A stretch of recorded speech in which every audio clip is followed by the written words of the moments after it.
You ask Tiger to calculate. This deals with linear inequalities with one unknown. The final result is x equal or greater than 16.8.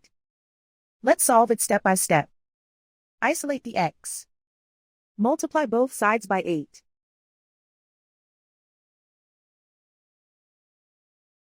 Group like terms.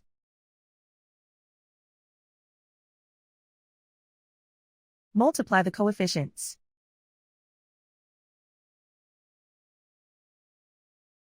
Simplify the fraction.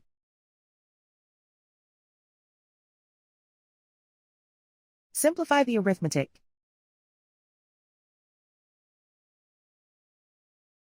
Plot the solution on a coordinate grid.